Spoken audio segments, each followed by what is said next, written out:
रत्नागिरीतील काँग्रेस नेते सहदेव बेटकरांचा ठाकरेंच्या शिवसेनेमध्ये पक्षप्रवेश। उद्धव ठाकरेंच्या उपस्थितीत मातोश्रीवर हाती बांधलं शिवबंधन।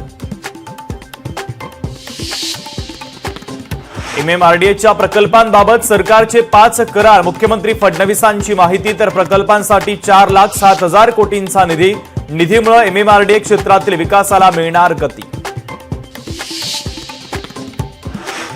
ईश्वरी भिसे मृत्यू प्रकरणी 2 महत्त्वाच्या अहवालांकडे लक्ष। धर्मादा आयुक्त आणि माता मृत्यू गुन्हे अन्वेषण विभागाचा अहवाल आज संध्याकाळी किंवा उद्या येण्याची शक्यता।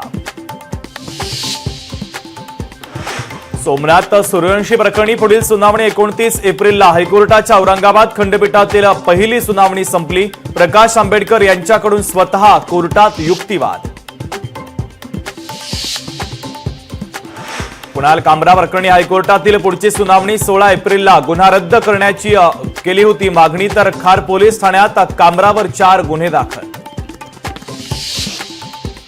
लाडकी बहीण योजनेचा पुढील हप्ता अक्षय तृतीयेच्या मुहूर्तावर 30 एप्रिलला मिळणार पुढील हप्ता।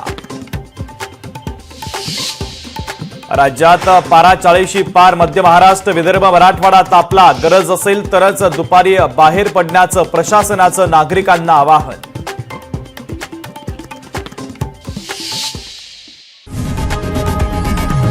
लोकशाही मराठी ऐका, पहा, जागरूक रहा।